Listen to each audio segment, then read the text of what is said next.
Well, ladies and gentlemen, welcome back. This is Josie McDaniel Burkett. You're familiar with her. She's been with us when we've had press conferences and disseminating information about hurricanes, which, as we mentioned last time we were here a few days ago, our experience in setting up lines of communication in cooperation around the entire state among all institutions with the hurricanes has given us a good network with which to work. In many cases, it's the same network to work with concerning this virus and other such things.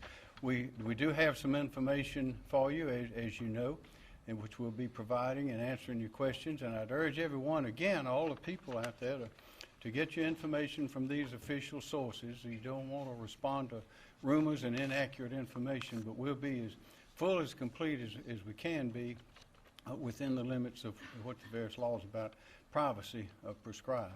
But we thank you for being here, and we'll be glad. We have several presentations, and then we'll answer questions. But I'll say at the beginning, this is precisely what we have been planning for with this virus. We are communicating, cooperating. We have all hands are on deck, and we're following the standard operating procedures that have been planned and that you've heard about. And there's no reason for alarm. We ask people to go about your daily lives with the understanding that there is a new virus out there, but there are ways to protect yourself from it. So with that, I'll ask Dr. Rick Toomey of DHEC, if you would please come forward. Doctor? Thank you, Governor. Good morning. As you know, we are currently conducting investigations into 2 possible cases of the coronavirus in South Carolina. We understand that many of you may have concerns about how this may impact South Carolinians. As the state's lead for public health, DHEC is taking proactive steps to be prepared to protect the public's health, including informing healthcare providers of recommendations for testing, the availability of testing, and the appropriate precautions for the public. We are sharing with you this information as we get it. As you are aware, late yesterday afternoon, we had 2 presumptive positive tests for the coronavirus. Our decision was to release this information in a quick fashion. So that has led us to now start the process of the investigations for those 2 possible coronaviruses. Those specimens have been sent to the CDC's lab for confirmation testing. Based on what we see and know so far, the risk for the public remains low. I want to thank all of our public health officials and various leaders and groups across the state for their continued dedication to protect the citizens of South Carolina. Public health events like this one are not new to South Carolina. As a state, we have responded to the Zika, the N1H1, SCARS, and others, including the current flu season. Together, we have trained, prepared, and put systems into place to ensure that we are prepared to respond to this and other events. I am joined here today by Dr. Linda Bell, our state epidemiologist. Dr. Bell and her team have been hard at work coordinating with our state, federal, and local partners throughout this event. We are still learning much about the virus. We are committed to keeping the public informed. This includes establishing a dedicated website, southcarolina.gov/COVID-19. That's COVID-19. And this site will help answer the many questions that citizens might have. As we learn more, we will make sure to keep you informed on the latest information as we receive it. I now turn the floor over to Dr. Linda Bell for an update on our ongoing investigations and what we know so far. Dr. Bell. Thank you, Director Toomey. Good morning. Late yesterday afternoon, DHEC received presumptive positive results for 2 individuals who tested for the novel coronavirus, COVID-19. It's important to note that the 2 cases are unrelated. As we reported last night, 1 patient is a woman in Charleston County who is currently self-isolated at home and recently returned from a trip to France and Italy. She has a mild illness and does not require medical treatment. The other patient is a woman in Kershaw County who is currently hospitalized and in isolation. The Kershaw County woman has no known exposure at this time. The possible source of her infection is still being investigated. She was transferred from a hospital in Kershaw County to another hospital in Midlands to provide an appropriate level of care as her needs see. As part of all of our initial notification processes, DHEC works to identify the close contacts of possible cases who may have been exposed. This helps us to identify those who may be at risk and to prevent the spread of disease. While health risk to the general public in the United States and South Carolina remains low, our primary goal is prevention and control. We understand that residents have concerns about how the virus may impact South Carolinians. We are encouraging the public to remain calm. There is no evidence of ongoing transmission in South Carolina at this time. There is no reason to alter your daily routines other than to continue to be vigilant about keeping germs from spreading by covering coughs and sneezes, washing hands frequently with warm soap and water, and staying home when sick. DHEC has been conducting investigations year-round of many communicable diseases. So we have been preparing for the introduction of this virus in South Carolina for weeks. Our medical consultants conduct more than 700 disease investigations each year for a variety of illnesses. We have planned, prepared, and tested our ability to respond to public health threats like COVID-19, and we have developed strong relationships with healthcare providers through the years. I also want to reaffirm to the public that our planning and preparations have created a system that is working. The medical professionals who presided over each patient's care followed CDC's and DHEC guidance and took the appropriate steps to recommend their respective patients for testing for COVID-19. DHEC then consulted with those medical professionals, agreed that the patients met the recommendations for testing, and proceeded with the testing at the state's public health lab.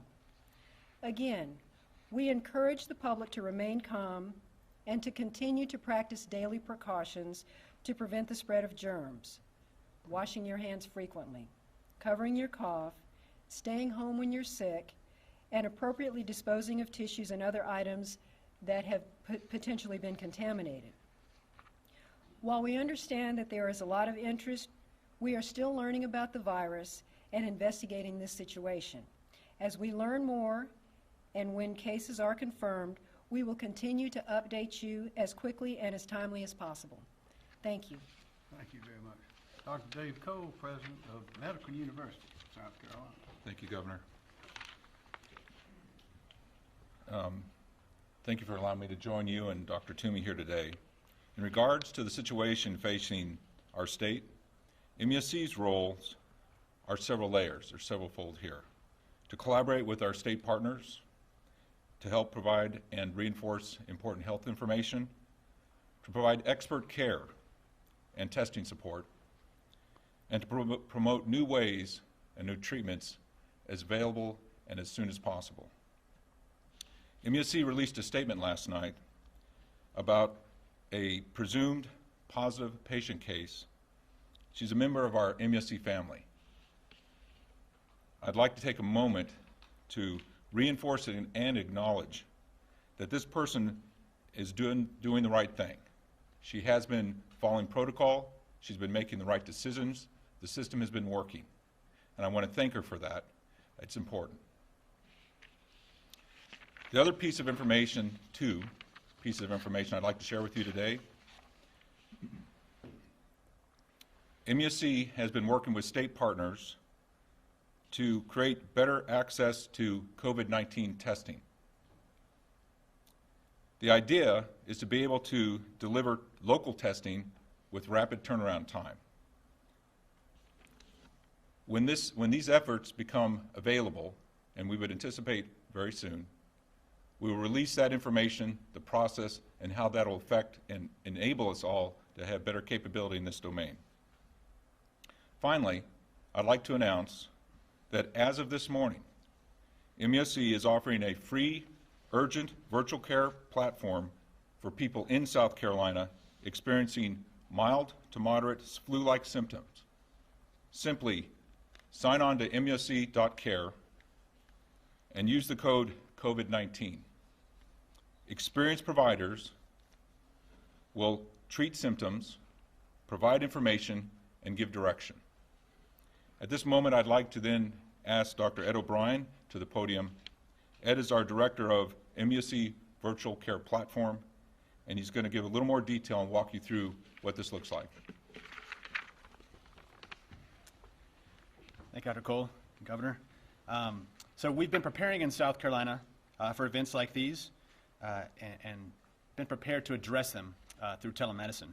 This is really because of the governor's and the legislative support in making South Carolina a true leader in telemedicine in the nation. We're only two nationally certified telehealth centers of excellence in the United States. So we are prepared in terms of telemedicine. With our platform, you can receive care from a group of trusted MUSC doctors, nurse practitioners, and PAs from your home, anytime, 24 hours a day, 7 days a week, 365 days a year.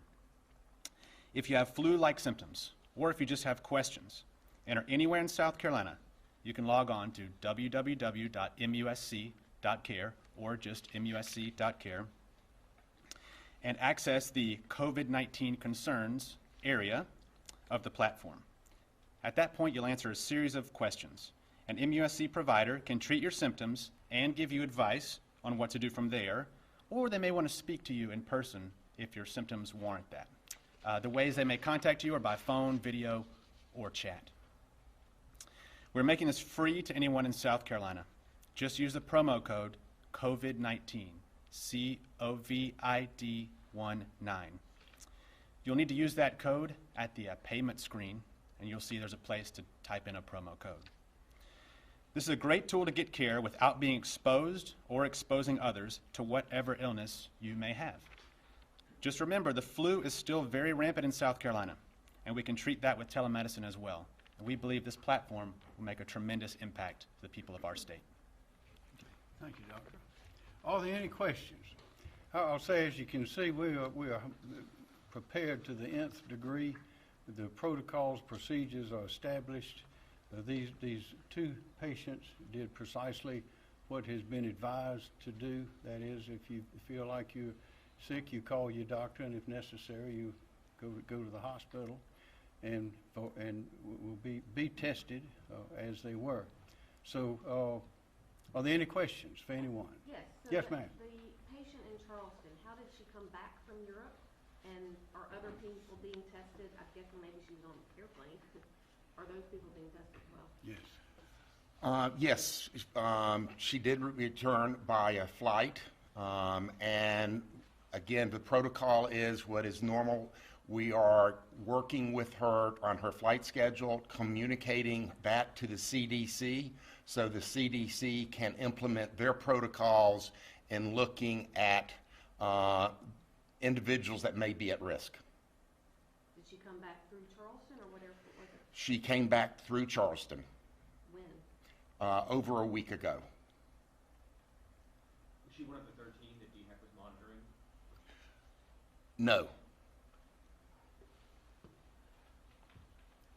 More questions? Her condition was at home, she's self-isolating. How is her current condition? How is she feeling right now? And then also the current condition, how is the other individual feeling right now? I can answer the question about the Charleston patient. She actually is doing quite well and had mild symptoms for about 24, 36 hours.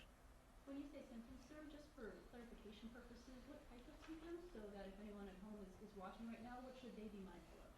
I would refer you to, for example, the virtual care platform where it's specifically what the guidelines are and what things you would look for. Flu-like symptoms are generally what you would expect in this sort of context.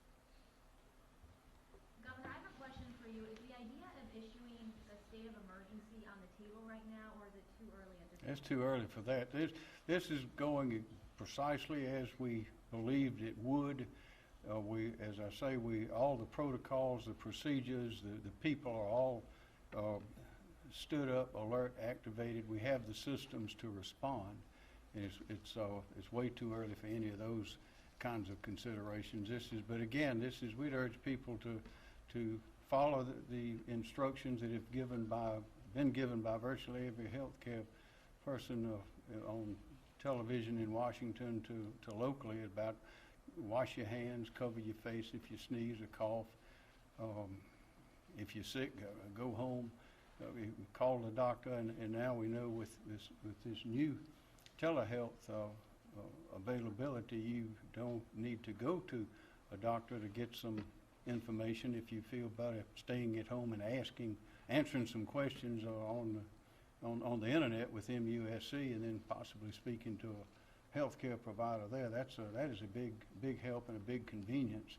But again, it's an indication of how well prepared we are here in South Carolina. The elderly woman in Kershaw, was she in a nursing home? Obviously, a nursing home is a big thing in Washington State. No, she was not in a nursing home prior to becoming ill. Okay, she lived alone, or are other people being tested around her? Or?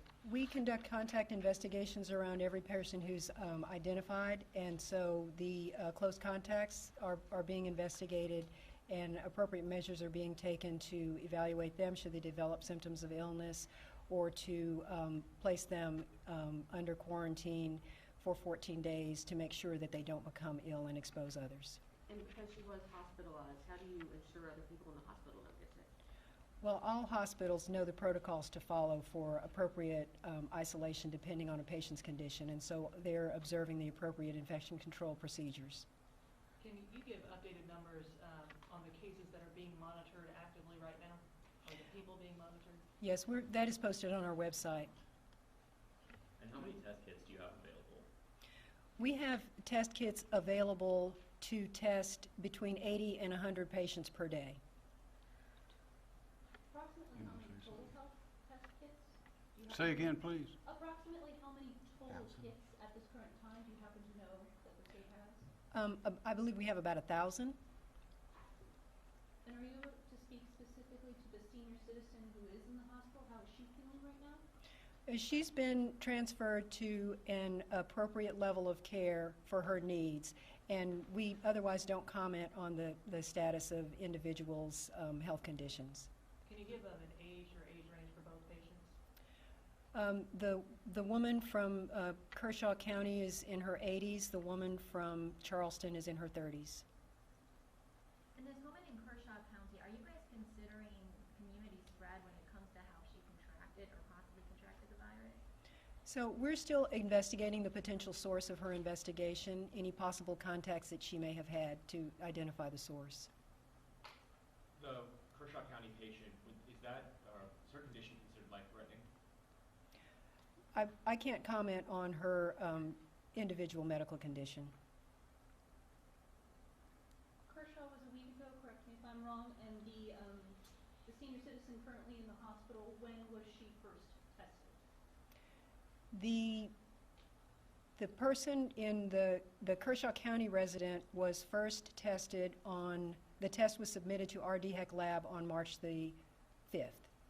And that is we received both of those specimens on the same day, and they were resulted out on the same day. So people living in Kershaw County, since we don't know the exact way this woman possibly contracted the virus, do they need to take any additional precautions right now other than what you guys have already suggested? No, we don't recommend any additional measures than those that we have already communicated that are known to be effective in preventing the spread of respiratory illnesses that are spread by respiratory droplets. And Governor McMaster, have you had any conversations with the Vice President or the President about federal help in response to this here in the state? With the Vice President, yes, not with the President personally, but we've been in contact with them and Secretary Azar constantly, constant communication. And what was your conversation with the Vice President? Did you ask him for anything specifically you need help with, or what was that conversation? No, he was assuring us all that whatever is necessary will be done.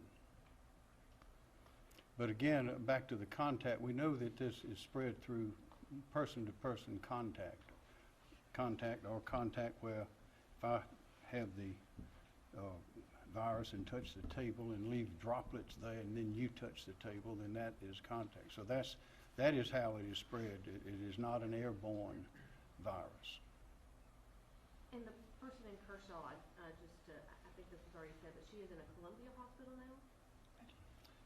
She's been transferred to a hospital in the Midlands. When was she transferred? She was transferred yesterday. Are there any more questions? For the MUSC online telemedicine is probably a question for MUSC staff. I assume that since the test has to be administered in person, you wouldn't be able to make a positive diagnosis. So if someone goes through this and they're suspected to have coronavirus, what's the next step for that patient? The next step is referring them to appropriate resources if they are high risk for complication and meet CDC guidelines for testing. We also will be giving everyone resources to self-quarantine, symptoms to look out for, and we can treat symptoms as well. Resources like what, sir? All the resources posted to the CDC website, resources that tell you some of it is infection control, what to do, just like the governor was saying, when to wash your hands, when to isolate yourself, what isolation means. A lot of people don't understand that, so it means staying away from people, what time period to isolate yourself, when you feel like you might not need to be on isolation. It also gives you ideas on what does put you at risk for contracting the virus, travel locations, contact with known cases, things like that. So these resources, and correct me if I'm wrong, sir, these resources are information, not physical supplies, I would say. That is correct. That is correct. And not to be flippant, but you can't obviously know from an app whether someone has a cold or flu or coronavirus. So what does the app accomplish than someone just going to a doctor? Sure. You can accomplish actually quite a bit through telemedicine in an app. So we call it equivalent care. So your physician, when you go to the doctor, can frequently tell the difference between a flu and a cold or another kind of virus. So we can do that through the app as well. And you're using a constellation of clinical symptoms and clinical gestalt to make a diagnosis. But as far as a physical testing kit, that cannot be done through an app. And do you know how many cases of actual flu and deaths of flu we've had in this state this season? That information is also posted on the DHEC website in our weekly flu watch. What is it? It would have some, can you give us you're looking for some numbers?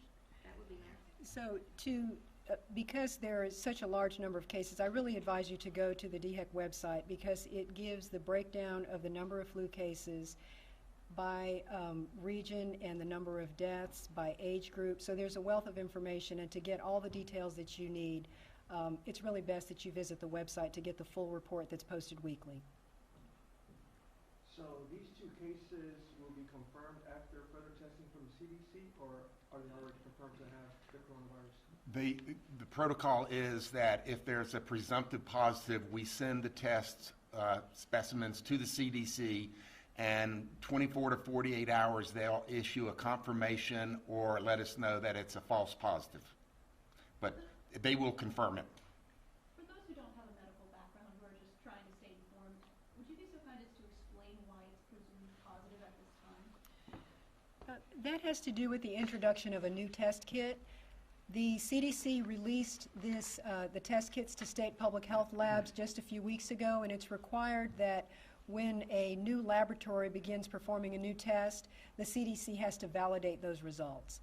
So what it means is that when the state lab runs a test, we call that, and gets a positive, we call that a presumptive positive. And then the CDC that has developed the test will run the same specimen and will validate the result and give a confirmed positive. How do you guys confirm that these people who are self-isolated in their homes, I guess how do you monitor them to make sure that they're not interacting with people, not leaving their homes to spread it? So they're given, and just a clarification, isolation is for individuals who are ill. And the individuals that we are monitoring are for people who have not developed symptoms and are being monitored for the possibility of symptoms. And so they are given information on symptoms to watch for, to check their temperature on a daily basis, and what symptoms to report should they become ill. That's the monitoring procedure. The isolation is for individuals who are already ill, and they are to stay home and away from public places until their illness resolves. But how do you make sure they don't do that? Because they're in contact with, depending on their, the individuals who are ill are in, this is through an agreement, and if they violate that agreement, then we can impose more stringent measures. But we have ways of monitoring all of these individuals by having health department staff stay in close touch with them. Stringent measures like what? To require them and to enforce isolation measures, so that if it's not voluntary, if they're not cooperative, then we can impose legal measures to require them to be detained and monitored or enforced at a higher level. Would those be officers, or what would that look like? It would, so it would depend on a case-by-case basis. We do this for other communicable diseases, and in some instances, it would mean that they have to be put under in a certain facility or certain lockdown. If individuals are well enough to be kept at home, the vast majority of them will have symptoms that will resolve in a matter of a few days, and so moving to that next level of mandatory isolation is unlikely to be required. And can you talk about, I know the woman from Charleston had returned home, I think you said a week ago, and you had done the testing yesterday, or the 5th. Can you talk about when the state first became aware of the potential, even before the testing was done? Like, when were you first aware of both patients? It was first reported to the state a few days after her onset of illness. So the onset of illness is believed to be around February the 28th.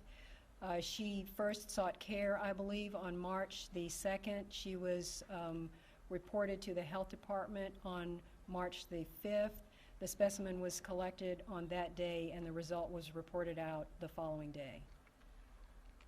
Was she in contact with the school? Anything needed for schools to be aware of? No.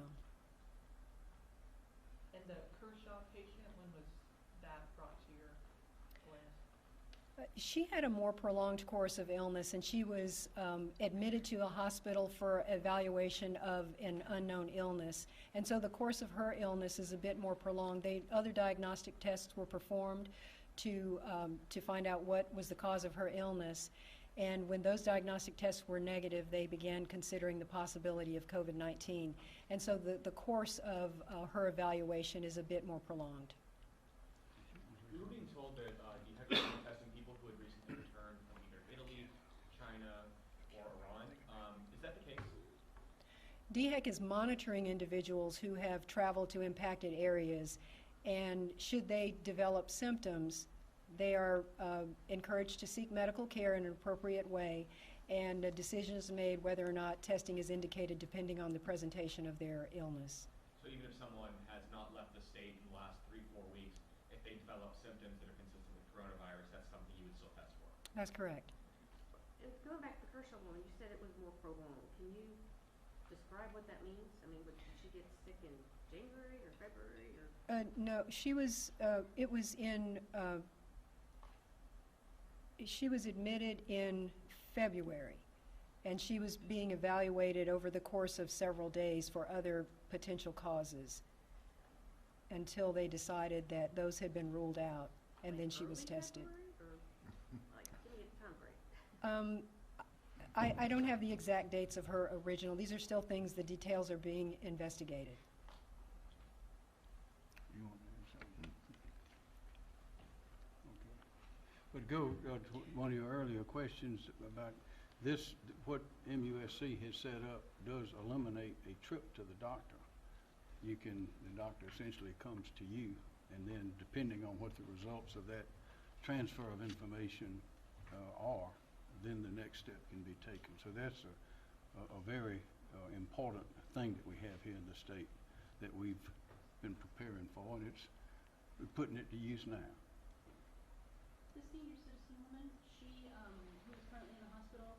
To the best of your knowledge, as of right now, she has not left the state before recently or at all before becoming ill. That's correct. We don't have a history that she has traveled outside of the United States and outside of South Carolina. Doesn't that indicate there are more cases in South Carolina? Well, at this time, we're still investigating the potential source of her infection. Do people need to be concerned about a community spread? Community spread is one possibility as her source if she has no history of travel. And we're continuing to investigate to see if she had contact with someone who did potentially travel elsewhere, and then that would make this case a connection to a travel-associated case. And we're still working to investigate all of those details. How accurate are the tests that y'all are administering to get this exact 19 virus? Or could she just, the woman in Kershaw County, could she just have the common flu and it's a false positive? That is a possibility, and that is the reason that we have sent specimens to the CDC to validate the results that we have in South Carolina. As a percentage, how accurate are the tests that y'all perform to say it is this exact virus? The test kit that's available is specific for the diagnosis of COVID-19 and not other conditions, and we believe it's a highly reliable test. So no number. You can't give me a number? I can't give you, because it's a new test, I can't give you the number of the sensitivity and the specificity of this particular test for detecting this particular virus. But we believe that it is highly reliable. Schools and businesses across the state, anything differently that they should be doing right now that we have 2 possible cases here? No, the hospital cases, we are confident that there's only one hospital case. And so in the 2 healthcare facilities that patient has been in, we are confident that the isolation precautions that are taken are following the recommendations. The healthcare workers are using personal protective equipment and observing the isolation measures that are taken in all hospitals for respiratory illnesses. As far as other things to do in the community, there's no indication at this time for businesses, schools, or others that anything different be done, because there's no evidence of ongoing spread in the community. For Governor McMaster, Sure. the Deputy Director of Commerce was here the other day, the last time we had a press conference here. He talked a little bit about how businesses could see some of the impacts of coronavirus. To the best of your knowledge, how has that changed? Are businesses still seeing the effects of coronavirus? How's that Well, changed? those that deal with parts that come from China, of course, a lot of those routes have been disrupted, and that is primarily what he was speaking of when he was describing that. But there may be other disruptions at a later date, but so far our businesses always have alternative plans for finding parts for vehicles or for manufacturing parts, and a lot of that, of course, I said, is what's been coming from China. So a lot of that is disrupted at this time. But our businesses are strong, and again, there's a lot of communication going on. And again, because of hurricanes and weather conditions like that, we are familiar with having alternative routes and things of that nature. So there may be some impact there, but there's no way to measure that at this point. Talking about hospital procedure with the woman in a hospital here, is that hospital still open for visitors, things like that, and this one is just in isolation where she needs to be, or can you talk about access to that hospital? There's no reason for the hospital to change their admission procedures because they observe these isolation measures for other conditions all the time. So there's nothing different that the hospitals need to do that have provided care for this patient. I think that's one of the main points we want to have with all the people, is that the steps, the provisions, the precautions that we've been talking about from the beginning and recommending are the same things you're hearing from the CDC and others and national experts on these things. And we have some here are to wash your hands, cover your mouth, stay away from people sneezing or coughing, and if you feel sick, go home, and if it's necessary, call the doctor. And this has pretty much been covered, but I have to ask specifically, large events we've got coming up, St. Patty's Day, bridge run, that kind of thing, any changes to make sure that? Not a change. We're proceeding precisely as we've been proceeding from the beginning, with urging people to take those precautions. Because again, it's not an airborne virus. That is, it's not floating in the air like chicken pox and I think some flus. This is something you have to have some contact with the droplets that have come from another person. You have to have some sort of contact. So as long as you're not doing that, you'll be fine. And this elderly woman who was in the health system for a while getting tested for different things, have other people who were there been exposed to this? Were they following protocols for the coronavirus, or is there a possibility that some healthcare workers were exposed to it and didn't know what exactly it could be? So even prior to the time that her diagnosis was confirmed, as soon as the COVID-19 became even a possibility, the healthcare facility took measures to place her in isolation and to make sure that all of the healthcare workers were observing appropriate measures to protect themselves with personal protective equipment. We are investigating all the potential contacts and we'll be monitoring those individuals for potential signs of illness in all of those contacts. So there is an investigation that's done all the time, contact investigations around infectious cases to make sure that we identify all those who are exposed, to observe for possible signs of symptoms, and to prevent additional spread should they become ill. And how long can the virus live on the surface, exactly? That varies on the conditions, everything from the humidity, the heat, and it can range from a few hours, and it could be as long as a few days in certain very special circumstances. So again, the importance of frequently washing your hands is very important and is protective. And in certain settings, the need for environmental cleaning is indicated, and that's done in hospital settings and in other areas where illnesses may have been recognized. And just to clarify, since we're also in the middle of flu season, people not in the medical field, I guess what are the two distinctions or differences between the flu and the coronavirus? Obviously, there must be a lot. Well, the symptoms that they cause are similar. They both cause a febrile illness, or meaning an illness that presents with fever and upper respiratory symptoms with a dry cough and sneezing. And so the ability to make a distinction between those illnesses with a diagnostic test is important, because flu is circulating so widely in the community, it's much more likely that people who present with those symptoms will actually have the flu or other common respiratory illnesses. So that's why we run the diagnostic test on individuals if these other illnesses have been ruled out, so that we can identify COVID-19. Any more questions? Well, we thank you very much for coming, and we will keep you up to date. Thank you. Guys, if you don't have any outstanding specific questions, we have staff on hand to help you guys out. Hey guys, real quick, so we have the dates on the onset of symptoms for the Kershaw County patient. That was February 27th. That was Kershaw?